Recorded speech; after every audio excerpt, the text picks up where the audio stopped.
శ్రీమాత్రే నమః. సద్గురు జ్యోతిషాలయం 2026 ఏప్రిల్ నెల రాశి ఫలితాలను గోచార గ్రహస్థితిగా మనం ఈరోజు తెలుసుకోబోతున్నాం. అందరూ ఉగాది సంవత్సరం చక్కగా అందరూ కూడా ఉగాదిని జరుపుకున్నారు అనుకుంటున్నాను. శ్రీరామనవమి కూడా అద్భుతంగా జరిగి ఉంటుంది.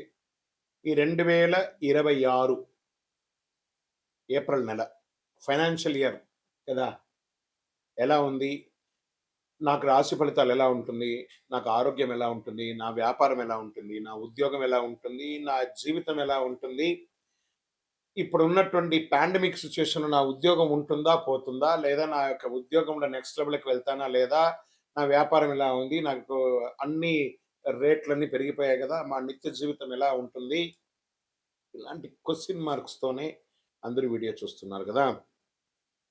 మిత్రులారా, శుభాకాంక్షలు అందరికీ. మా ఛానల్ ద్వారా చూస్తున్నటువంటి ప్రేక్షక మిత్రులందరికీ కూడా శుభాకాంక్షలు. మా ఛానల్లో జరుగుతున్నటువంటి కార్యక్రమాలన్నీ మీకు నచ్చుతాయి కదా, అందుకే కదా మీరు చూస్తున్నారు. మరి మీరు మీ దగ్గర నుంచి మాకు ఒక చిన్న అభ్యర్థన, మా ఛానల్ని సబ్స్క్రైబ్ చేయండి, లైక్ చేయండి, మీ మిత్రులకి షేర్ చేయండి. ఇది ఆధ్యాత్మికం కదా. ఆధ్యాత్మికం అంటే మన దేవాలయానికి పోతే ఏం చేస్తాం, మనం వచ్చామని దేవుడికి చెప్పుకోవడానికి చిన్న గంట కొడతాం కదా, ఆ పక్కన ఉన్న బెల్ గుర్తుని అలా కొట్టేసేయండి. రైట్. కమింగ్ టు ఏప్రిల్ మాసం, మేషరాశి వారికి సద్గురు జ్యోతిషాలయం నుండి 2026 ఈ గోచార ఫలితాలన్నింటినీ మనం తెలుసుకోబోతున్నాం. ఈ నెల కొన్ని అవకాశాలు వచ్చినట్టే వస్తుంది, నిరుత్సాహం ఉన్నట్టే ఉంటుంది. ఏంటి అసలు ఎలా ఉంటుంది, నాకు ధనలాభం ఎలా ఉంటుంది, అనూఖ్యంగా ఎలా పెరుగుతారు అని చెప్పి చూసుకుంటే, ఈ నెల గ్రహస్థితులు చూసుకుంటే శని మరియు రాహు మీనరాశిలో ద్వాదశ స్థానంలో ఉంటున్నారు. ఖర్చులు పెరుగుతాయి, మానసిక ఒత్తిడి ఉంటుంది, విదేశీ సంబంధాలు పెరుగుతాయి ఈ యొక్క గ్రహం అక్కడ ఉండడం వల్ల. మరి కేతు కన్యా రాశిలో షష్టమ స్థానంలో ఉండడం వల్ల శత్రువులపై విజయం, కోర్టు విషయాల్లో మలుపు. గురు మిథున రాశి ప్రభావం వల్ల మీ ప్రయత్నాలు ఫలించే అవకాశాలు ఉంది. ఈ నెల పరీక్షతో పాటు అవకాశాలు కూడా మెండుగా ఉన్నాయి. ఓకే, ఇంకా ఉద్యోగస్తులకి గురువు మిథున రాశిలో ప్రభావం వల్ల మీ ప్రయత్నాలు చాలా బాగుంటాయని కూడా చెప్పడం జరుగుతుంది. ఉద్యోగస్తులకి నెలంతా కూడా పనిలో ఒత్తిడి పెరుగుతుంది, పై అధికారి నుంచి ప్రెషర్స్ ఉంటుంది. కింద స్థాయి ఉద్యోగస్తుల దగ్గర కలిసికట్టుగా వెళ్ళండి, మీ కష్టం గుర్తించబడుతుంది. ప్రభుత్వ ఉద్యోగులకు కానీ, ఇది ప్రైవేట్ ఉద్యోగులకు కానీ, ఇద్దరికి కూడా అంటే స్త్రీ పురుషులు ఇరువురిని దృష్టిలో పెట్టుకొని చెప్తున్నాం. పదోన్నతి లేదా బాధ్యతలు పెరిగే సూచనలు ఉన్నాయి. ఐటీ, సాఫ్ట్వేర్, ప్రైవేట్ రంగంలో ఉన్న వారికి కొత్త అవకాశాలు, చాలా అవకాశాలు ఉన్నాయి. అండి మాకు లే ఆఫ్లు అవుతున్నాయండి, మాకు టైం ఇచ్చేసారండి. అఫ్ కోర్స్, వెంటనే ఇంకో ప్రయత్నం చేయండి. అందుకే ఏం చెప్తున్నారు, ఫ్లో విత్ ఫ్లో అన్నారు. టెక్నాలజీని హైర్ చేసుకోండి, ఏఐని హైర్ చేసుకోండి. మీరు చేసే పని 100 మంది చేసే పనిని 10 మందితో చేసేయచ్చు ఈరోజు ఐఐటీలో. కాబట్టి మీరు కూడా ఆ 10 మందిలో ఒకరుగా మీరు ఉండాలని టెక్నాలజీగా మీరు ముందు మారండి. అది కనీసం మీకు చాలా ఉపయోగం ఇస్తుంది. ఇంకా సర్వీస్ రంగంలో డాక్టర్స్ కానీ, అడ్వకేట్స్ కానీ, లేకపోతే సర్వీస్ మన డిఫెన్స్ వాళ్ళు కానీ, పోలీస్ రంగం వాళ్ళకి కానీ ఖర్చులు కూడా పెరిగే అవకాశాలు ఉన్నాయి. కొంచెం జాగ్రత్తగా ఉండాలి. ఇంకా వ్యాపారస్తులకి తీసేసుకుంటే కొత్త ఒప్పందాలు వస్తుంటాయి. నమ్మకం విషయంలో చాలా జాగ్రత్త. భాగస్వామి వ్యాపారం అంటే పార్ట్నర్షిప్ వ్యాపారం ఉంటుంది చూసారా, ఇది కొంచెం జాగ్రత్తగా ఉండాలి. డెట్స్ అన్నీ క్లియర్ అవుతున్నట్టు కనబడుతుంది. ఓపిక పట్టండి, మే జూన్లో మీ డెట్స్ అన్ని క్లియర్ అయిపోయి అద్భుతమైనటువంటి ప్లస్లోకి వెళ్ళిపోతారు. ఓకే, తర్వాత ఈ నెల మనీ కూడా ఫ్లో ఉంటుంది చేతిలో. ఏప్రిల్ నెల అంతా కూడా దీనివల్లే కదా మనం బతుకుతున్నాం. ఆ ఫ్లో అనేది ఖచ్చితంగా ఉంటుంది. ఖర్చులు కూడా అదే విధంగా పెరుగుతాయి. షేర్ మార్కెట్ ఈ నెల హెచ్చు తగ్గులు ఎక్కువ ఉన్నాయి, వాల్టెడ్గా ఉంది భయంకరంగా. అందులోనూ మార్చ్ అంతా చూసారు కదా, almost drastic damage. Share market red blood అంటారు చూసారా, అలా అయినటువంటి మార్కెట్ స్థితిగతులు. ఇప్పుడు చిన్న కాల లాభాలు సాధ్యం, కానీ భావోద్వేగంతో పెట్టుబడులు పెట్టేసి ఎమోషనల్ ఇన్వెస్ట్మెంట్స్, ఎమోషనల్ విత్డ్రాల్స్ అని అయితే మీరే లాస్ అవుతారు. పేషెన్స్ ఉండాలి ఖచ్చితంగా. లాంగ్ టర్మ్లో ఇన్వెస్ట్ చేయండి, not short term intraday futures ఆప్షన్స్లోకి వెళ్ళకండి. టెక్నాలజీ మరియు ఫార్మా రంగంలో కాస్త అవకాశాలు ఉన్నాయి, ట్రేడింగ్లో జాగ్రత్త పడండి. ఇంకా రియల్ ఎస్టేట్ విషయంలోకి వస్తే మధ్యస్థంగా ఉంది. పాత డీల్స్ పూర్తవుతాయి, చిన్న చిన్న లాభాలు వస్తాయి. కొత్త పెట్టుబడులకి కొంత వాయిదా వేసుకోండి. చాలా మంచిగా ఉంటుంది. ఇంకా కోర్టు వ్యవహారం లీగల్ విషయంలోకి వచ్చేసేటప్పటికి పెండింగ్ కేసులు ముందడుగు వెళ్ళే అవకాశాలున్నాయి. మీకు అనుకూలంగా మారే అవకాశాలున్నాయి. కానీ ఆతృత పడకండి. అవసరమైతే కాంప్రమైజ్ చేసుకొని కోర్ట్ లెవెల్‌లో కాకుండా మీకు మీరే విత్‌డ్రాల్ చేసుకోవడానికి చేయండి. భూ వివాదాలన్నీ కూడా ఒక కొలిక్కి వస్తాయండి. కుటుంబంలో చిన్న చిన్న మాటలు పెద్ద సమస్యలు రావచ్చు. దాంపత్య జీవితంలో అహంకారం ఒకరికొకరు తగ్గించుకుంటే చాలా మంచిది. పెద్దల ఆరోగ్యం పట్ల జాగ్రత్తగా ఉండాలి. ప్రేమికులు లాంగ్ టర్మ్ జర్నీ చేయడానికి పునాదులు వేసుకోండి. ఓకే. విద్యార్థులు దృష్టి కొంచెం తగ్గుతుంది. కానీ క్రమశిక్షణతో చదివితే మంచి ఫలితాలు వస్తాయి. పోటీ పరీక్షలు ఎందుకంటే ఇది పరీక్షా సమయం. విద్యార్థులారా గెట్ రెడీ, చాలా చదవాలి. ఇది పరీక్షల సమయం. ఇప్పుడు మీరు చదివే చదువు మీ జీవితానికి ఉపయోగపడే ఒక అద్భుతాన్ని కట్టిస్తుందనమాట. ఇంకా విదేశాల్లో ఉద్యోగం చేస్తున్నటువంటి వారికి, చదువు కోసం వెళ్ళాలనుకున్న వారికి వీసా మరియు ఉద్యోగ ప్రక్రియ ముందుకు సాగే అవకాశాలున్నాయి. ఆన్‌లైన్ ద్వారా ఆదాయం పెరుగుతుంది. ప్రతి ఒక్కళ్ళు విదేశాలు అనకంటే కూడా ఆ విదేశాలకు వెళ్ళి పెట్టుబడి పెట్టి అక్కడ ఇబ్బంది పడే బదులు మన స్వదేశంలో చదివి ఉద్యోగరీతిగా విదేశాలకు వెళ్తే బాగుంటుంది. ఆ ఉద్యోగంలో వెళ్ళిన వాళ్ళు ఆల్రెడీ మేము ఇక్కడే ఉన్నాం గురుగారు, మాకు H1 పిక్ అవ్వట్లేదు, మాకు ఇంకో ఇబ్బంది ఉంది, మా ఉద్యోగాలు లే ఆఫ్ అవుతున్నాయి అంటే కొంచెం తప్పదు. మొత్తం టోటల్ గ్లోబల్‌గానే ఇబ్బంది వచ్చింది కాబట్టి అందులోనూ మేషరాశి వారికి వెంటనే నిర్ణయాలు తీసేసుకుంటారు. ఇబ్బంది ఉంటుంది. కొంచెం జాగ్రత్త పడండి. కళాకారులకి, మీడియా, యూట్యూబ్ రంగం వారికి చాలా అద్భుతంగా ఉంటుంది. అకస్మాత్తుగా చాలా గుర్తింపులు వచ్చే అవకాశాలున్నాయి. మీరు పెట్టే వీడియోస్ వైరల్ అయ్యే అద్భుతంగా ఉండే అవకాశాలున్నాయి. హీరోయిన్స్ అంతా కూడా చాలా అద్భుతమైనటువంటి అవకాశాలు. నటులకి కొత్త అవకాశాలు చిన్న సినిమాల ద్వారా, ఓటీటీ ద్వారా చాలా అద్భుతమైనటువంటి అవకాశాలు పొందే అవకాశం ఉన్నాయి. భవిష్యత్తులో పెద్ద విజయానికి ఇది ఒక దారిగా మారుతుంది. వ్యవసాయదారులకి అద్భుతంగా ఉంటుందని చెప్పచ్చు. నీటి సమస్యలు ఉండే అవకాశాలు ఉన్నప్పుడు సగటుగా ఉంటుంది. ఆరోగ్య విషయంలో ప్రత్యేక జాగ్రత్త ఉండాలి. నిద్ర లేనితనం, మానసిక ఒత్తిడి, తలనొప్పి, కళ్ళ సమస్యలు, పాదాలు మంటగా ఉండడము, నరాల బలహీనత ఇలాంటివి కనబడుతున్నాయి. రాత్రులు ఆలస్యంగా మేల్కోకండి. ధ్యానం, ప్రాణాయామం చేయండి. తేలికపాటి ఆహారం తీసుకోవడం మంచిది. బీపీ, షుగర్ ఉన్నవారు నిర్లక్ష్యం చేయకండి. మరి ఈ నెల నాకు ఎలా ఉంటుంది? అదృష్ట రంగు నాకు ఎరుపు. అదృష్ట తేదీలు 3, 9, 18, 27. అదృష్ట సంఖ్య 9. అదృష్ట రోజు మంగళవారం. మరి ఈ నెల నేను ఏమైనా పరిహారాలు చేసుకోవాలా అంటే మంగళవారం సుబ్రహ్మణ్య స్వామిని ఆరాధించండి. శనివారం శని గాయత్రి జపం చేయండి. ఎందుకంటే ఏలనాటి శని నడుస్తుంది కాబట్టి జాగ్రత్తగా ఉండాలి. ప్రతిరోజు ఓం నమఃశివాయ, ఓం శనైశ్వరాయ నమః అని 108 సార్లు పారాయణం చేయండి. హనుమాన్ చాలీసా చదవండి. అడ్డంకులన్నీ తొలగుతాయి. నల్ల నువ్వుల నూనెతో మీ వయస్సు ఎంత ఉందో అన్ని మీ ఇష్టదైవంలో, కులదైవంలో, మీకు ఇష్టదైవ దేవాలయంలో కనీసం శనివారం నెలకు ఒక్కసారైనా వెళ్ళి దీపం వెలిగించండి. ఇంకనూ సకల దోషాలు తొలగి ఆనందంగా ఉండడానికి అతి అద్భుతమైనటువంటి కరుంగాలి మాలని ధరించాలని చూసారా?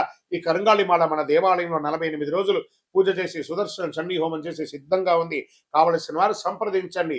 మీకు మేము కొరియర్ ద్వారా పంపిస్తూ ఉంటాం. ల్యాబ్ టెస్ట్ చేసింది కూడాను. ఇంకను గురుగారు మా యొక్క జాతకాన్ని తెలుసుకోవాలనుకుంటే మీ పరిసర ప్రాంతాల్లో ఉన్నటువంటి సద్గురువుని సంప్రదించండి. లేదా మా దగ్గరే తెలుసుకోవాలనుకున్నారా? మీ పేరు, మీ డేట్ ఆఫ్ బర్త్, మీ టైమ్ ఆఫ్ బర్త్, మీ ప్లేస్ ఆఫ్ బర్త్ మా యొక్క టీవీ ఛానల్లో ఆ డిస్ప్లేలో కనపడుతున్న నంబర్కి వాట్సాప్ చేయండి. కాల్ చేయకండి. మేము ఎన్నోసార్లు చెప్తున్నాం, కాల్ చేయకండి, వాట్సాప్ చేయండి అని. వాట్సాప్ చేస్తే మీకు రిప్లై వస్తుంది, కాల్ చేస్తే మీకు రిప్లై రాదు. తప్పకుండా మా అడ్మిన్స్ మీకు రిప్లై ఇస్తారు. మా అపాయింట్మెంట్ కూడా బుక్ చేసుకోవచ్చు. ద్వాదశ రాశి మిత్రులందరూ కూడా శుభాకాంక్షలు. ఈ యొక్క 2026 ఫైనాన్షియల్ ఇయర్ నుంచి ఇంకా మీరు అద్భుతం పొందాలని మనస్ఫూర్తిగా కోరుకుంటూ, మీరందరూ క్షేమంగా ఉండాలని మీకోసం ప్రార్థన చేస్తూ, అఖిలాండ కోటి బ్రహ్మాండ నాయకుడు శ్రీ ధర్మశాస్త్ర అయ్యప్ప స్వామి వారి 18 అవతారముల దేవాలయం జీవకొండలో మీకోసం ప్రార్థన చేస్తున్నాము. అందరూ క్షేమంగా ఉండాలి. వందే మాతరం, వందే మాతరం, వందే మాతరం. చంద్రమౌళి వెంకటేష్ శర్మ గురుస్వామి. విజయోస్తు. స్వామియే శరణమయ్యప్ప. ఏప్రిల్ 1వ తారీఖున అఖిలాండ కోటి బ్రహ్మాండ నాయకుడు శ్రీ ధర్మశాస్త్ర అయ్యప్ప స్వామి వారి యొక్క పుట్టినరోజు జయంతి ఉత్సవాలు. మీ పరిసర ప్రాంతాల్లో ఉన్నటువంటి దేవాలయాలకు వెళ్ళి మామిడి తోరణం పూలతో అలంకరించి స్వామివారికి అభిషేక ఆరాధన చేసి, పడి పూజలు చేసి, అన్నదానం చేసి అద్భుతమైనటువంటి అనుగ్రహం పొందని. మన పిల్లలకి పుట్టినరోజు అయితే, మీ పుట్టినరోజు అయితే ఎలా చేస్తారో అలా ఈ ప్రపంచానికి అయ్యప్ప స్వామి వారి పుట్టినరోజు. శబరిమలలో కూడా ఆరాటు మహోత్సవం, పంపానదికి స్వామివారిని ఏనుగు మీద ఊరేగింపుగా తీసుకొచ్చి ఆరాటు మహోత్సవం చేస్తారు. అదేవిధంగా మన అయ్యప్ప స్వామి వారి 18 అవతారముల దేవాలయం ప్రపంచంలో ఎక్కడా లేదు. అలాంటి దేవాలయంలో ఏప్రిల్ 1, 26, 2026 బుధవారం నాడు ఉదయం అష్టద్రవ్య మహాగణపతి హోమం, అష్టాభిషేకం, ఆరాట్ భక్తులచే స్వయంగా అభిషేక ఆరాధన చేసి అన్నదానం చేస్తున్నాం. నహి నహి బహుదానం అన్నదానం సమానం అన్నారు. మీ అందరి కోసం అయ్యప్ప స్వామి వారు ఎదురు చూస్తున్నారు. బ్రహ్మశ్రీ డాక్టర్ చంద్రమౌళి గురుస్వామి గారి ఆధ్వర్యంలో ఏప్రిల్ 1వ తారీఖున అద్భుతంగా జరగబోయే అయ్యప్ప స్వామి వారి జయంతి ఉత్సవాలు పడిపూజకు రావాలని మనస్ఫూర్తిగా అందరినీ ప్రార్థన చేస్తున్నాం. ఈ దేవాలయం తిరుపతి పట్టణంలో జీవకోణ అనే ఒక ప్రాంతంలో అలిపిరి,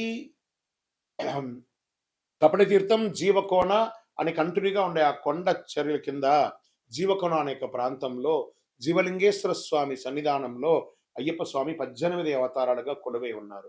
రైల్వే స్టేషన్ నుండి బస్ స్టాండ్ నుండి 3 కిలోమీటర్లు, ఎయిర్పోర్ట్ నుండి 12 కిలోమీటర్ దూరంలో ఉన్నటువంటి ఈ యొక్క దేవాలయానికి తప్పక జీవకోణాన్ని మీరు గూగుల్లో కొట్టగానే వచ్చేస్తుంది. అద్భుతమైనటువంటి ఒక దేవాలయం మీకోసం ఎదురు చూస్తూ ఉన్నాడు. అయ్యప్ప అనుగ్రహ వర్షాన్ని కురిపించడానికి ఆయన పుట్టినరోజుకి రండి. మీ జీవితం అంతా పుట్టినరోజులాగా చేస్తూనే ఉంటారు. అతి శక్తివంతమైనటువంటి దేవాలయం. ఈ దేవాలయంలో అడుగు పెట్టాలంటే నుదట రాత రాసి ఉంటేనే ఆ దేవాలయంలో అడుగు పెట్టగలరు. రండి, అయ్యప్ప అనుగ్రహం ఇవ్వడానికి సిద్ధంగా ఉన్నారు. విజయోస్తు.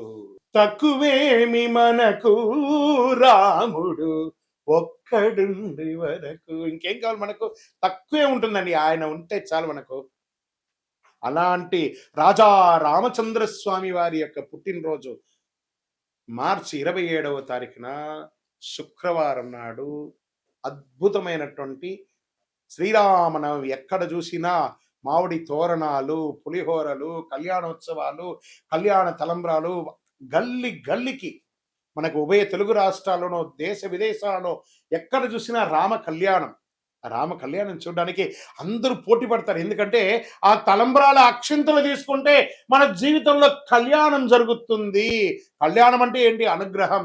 అందుకే తిరుపతి వెంకటేశ్వర స్వామికి నిత్య కళ్యాణోత్సవం, అక్కడ భద్రాద్రిలో నిత్య కళ్యాణోత్సవం ఎక్కడ చూసినా జరుగుతుంది. చూసారా? అలాంటి అద్భుతమైనటువంటి రాజా రామచంద్ర స్వామి వారి యొక్క కళ్యాణోత్సవం చేస్తుంది. మీ జీవితంలో సమస్యలు ఎక్కువయ్యాయా?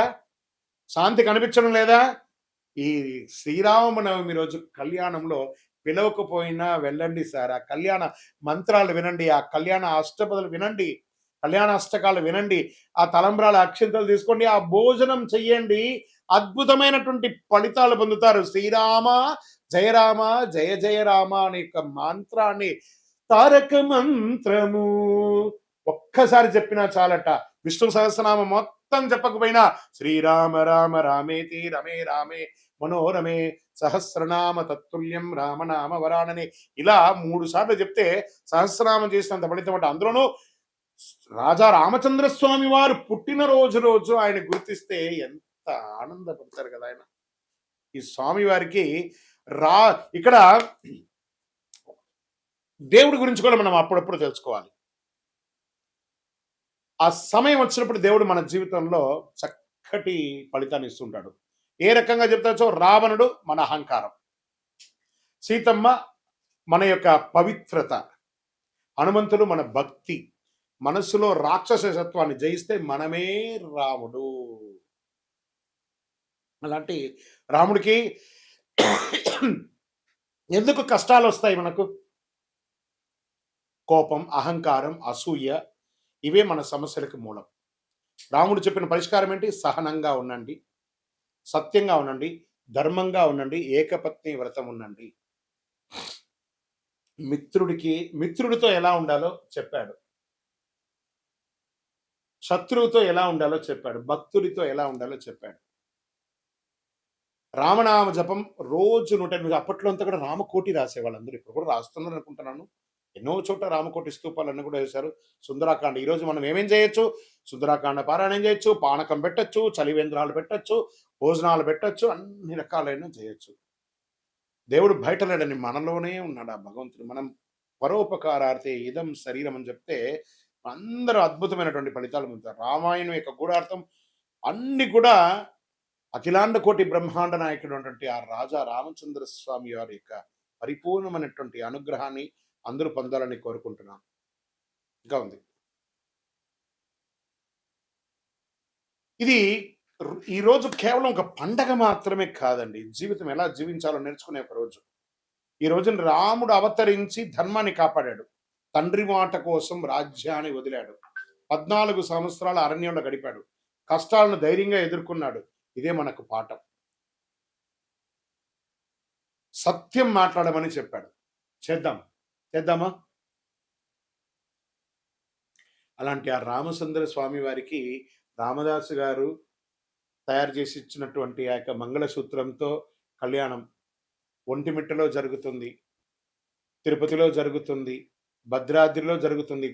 గల్లీలో జరిగే ఈ యొక్క రామచంద్ర స్వామి వారి యొక్క కళ్యాణోత్సవాన్ని అందరం పాల్గొని మనలో ఉన్నటువంటి బాధలన్నీ తొలగించుకొని రాజా రామచంద్ర స్వామి వారి యొక్క కళ్యాణోత్సవాన్ని జై శ్రీరామ్ అనే యొక్క నామంతో మారుమోగుతూ హనుమంతుని జెండా ఊపుకుంటూ ప్రతి ఒక్కరు కూడా రామదండుగా అందరం కూడా ముందుకెళ్ళి రామ కళ్యాణం చేస్తాం. జై శ్రీరామ్. చాలా మందికి ఇప్పుడు ధర్మ సందేహాల్లో మనం వెళ్తాం. చాలా మందికి శని భగవానుడు ఎందుకు దుష్టగ్రహంగా భావిస్తారు? అందరూ భయపడతారు. ఎందుకు శని అంటే ఎందుకు భయపడతారు? భక్తులారా, దీని గురించి తెలుసుకోవాలి. శనిగ్రహం దుష్టగ్రహం కాదు. శనిగ్రహం ఒక కఠినమైనటువంటి ఒక గురువు. నువ్వు ఎలా ఉండాలి, నీ జీవితంలో ఎలా నీ మార్పులు చేర్పులు జరగాలి అని చెప్పే ఒక అద్భుతమైనటువంటి ఒక సూత్రధారి, ఒక ధర్మ దారి చూపించే ఒక మహానుభావుడు ఎవరైనా ఉన్నారంటే అది శని భగవానుడే. శని యొక్క స్వభావం ఏమిటంటే మన జీవితంలో చేసిన కర్మ ఫలితాలని ఆయన కడుగుతారు. మన తప్పు చేసే శిక్షిస్తుంది, సరైన మార్గంలో నడిపించే గొప్ప ఫలితాన్ని ఇస్తారనమాట ఆయన. అందుకే శనిని న్యాయాధిపతిగా అంటారు. అందుకే ఏ దేవుడికి కూడా లేని ఈశ్వర శబ్దాన్ని కలిగినటువంటి వాడు. ఏం చెప్తారు? ఈశ్వరుడికి మాత్రం ఈశ్వర శబ్దం ఉంది కదా, శనీశ్వరుడు అన్నారు. శని ఈశ్వర శబ్దం కలిగిన వాడు కాబట్టి ఆయన ఏం చేస్తాడంటే మనల్ని ఆర్థికంగా నువ్వు ఎలా ఉండాలి ట్యూన్ చేస్తాడు, బంధాల్లో ఎలా ఉండాలి ట్యూన్ చేస్తాడు, సమాజంలో ఎలా ఉండాలి ట్యూన్ చేస్తాడు, నీ నోటి వల్ల వచ్చినటువంటి తప్పులే ఉంటుంది దాన్ని ట్యూన్ చేస్తాడు. ఎన్ని రకాలుగా అంటే ఆయన ఏ రకంగా మన దాంట్లో ప్రయాణం చేస్తాడు?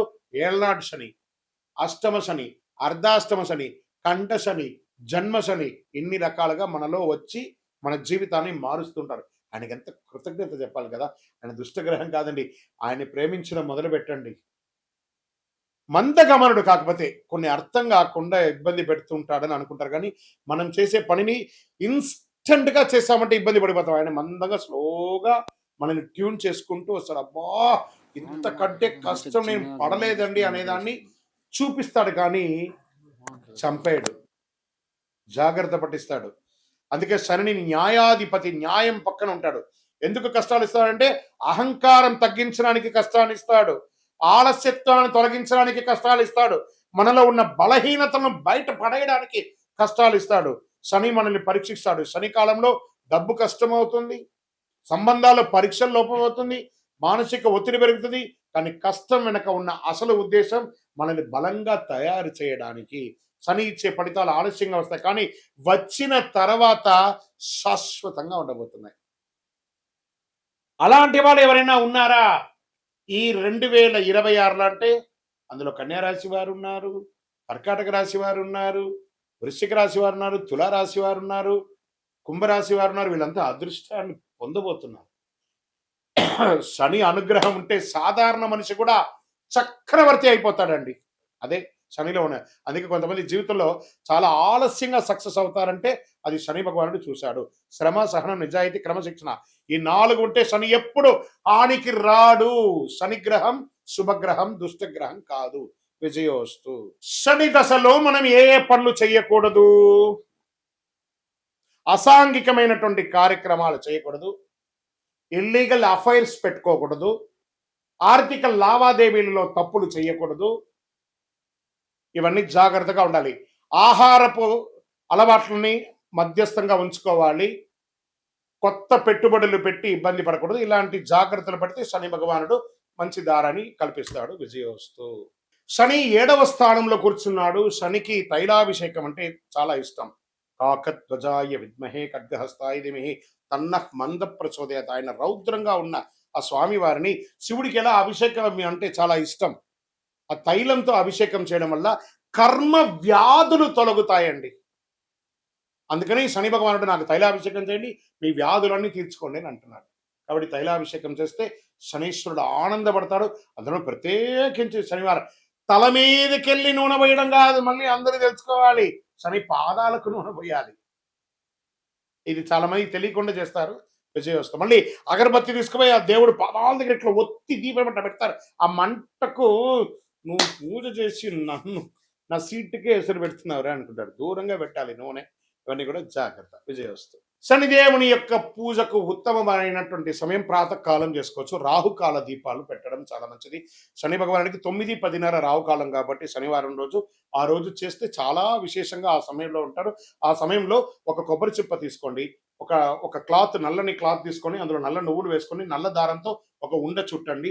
ఇటు ఒక చిప్పలో అటు ఒక చిప్పలో ఒక్కొక్కటి వేసి నువ్వుల నూనె వేసి అక్కడ వేసి ప్రదక్షిణ దీపం వెలిగించుకోవచ్చు. దూరంలో 19 ప్రదక్షిణాలు చేయాలి. ఎందుకంటే శని భగవానుడి యొక్క ప్రయాణం 19 సంవత్సరాలు. ఏళ్నాడు శని 7.5 సంవత్సరాలు, అష్టమ శని 4 సంవత్సరాలు, అర్ధాష్టమ శని 2.5 సంవత్సరాలు, కంఠ శని, జన్మస్థానిలు అంతా ఉంటారు. కాబట్టి ఇలాంటి సమయంలో స్వామివారికి కొబ్బరి చిప్పతో నూనె వేసి శనివారంలో రాహుకాల సమయంలో దీపం వెలిగిస్తే చాలా విశేషం అంటారు. ఆ సమయంలో ఒక బెల్లం ముక్క కూడా పెట్టాలి అని అంటున్నారు. పెడితే చాలా మంచిది, విశేషం. గురుగారు మీరు ప్రదక్షిణల గురించి చెప్పారు. మరి శనిదేవుని ప్రీతి చేయడానికి మేము ఏమైనా మంత్రం చెప్పాలా? దీనికి ఏమైనా ఉంటాయంట. నీలాంజన సమాపాసం రవిపుత్రం యమాగ్రజం ఛాయా మార్తాండ సంభూతం తన్నమామి శనైశ్వరం. తర్వాత ఏం చేస్తారు? కాకధ్వజాయ విద్మహే ఖడ్గహస్తాయ ధీమహి తన్నః మందః ప్రచోదయ. ఇవన్నీ అయిన తర్వాత ఆయన దగ్గర మనం ఏమని ప్రార్థన చేసుకుంటున్నాం? శనిబాధ వినాశాయ ఘోర సంతాపహారిణే కనకాలయ వాసాయ భూతనాదాయతే నమః. ఆయన దగ్గర ఏం ప్రార్థన చేస్తున్నాం? దేహి మే బుద్ధి వైశిష్ట్యం. స్వామి నా బుద్ధి చెడిపోయినట్టు కనబడుతుంది, నాకు మంచి ఆ బుద్ధి ఇవ్వండి. దేహి మే బుద్ధి వైశిష్ట్యం దేహి మే నిత్య యవ్వనం. నేను ఆహార అలవాట్ల ద్వారా నా శరీరాన్ని నాశనం చేసుకున్నాను, నేను నాకు మంచి ఆరోగ్యాన్ని. దేహి మే నిత్య యవ్వనం దేహి మే పరమానందం. ఆ స్వామి దగ్గర ఆనందాన్ని కల్పించండి స్వామి. ఎప్పుడు ఏదో నెగిటివ్ దృష్టితో నేను ఎప్పుడు నెగిటివ్గా ఆనందం లేకుండా స్ట్రెస్ అవుతున్నాను, నాకు ఆనందాన్ని ఇవ్వండి అని చెప్పి ఇలా ప్రార్థన చేయండి. అనుగ్రహ వర్షాన్ని కురిపించేస్తారండి శని భగవానుడు. విజయోస్తు.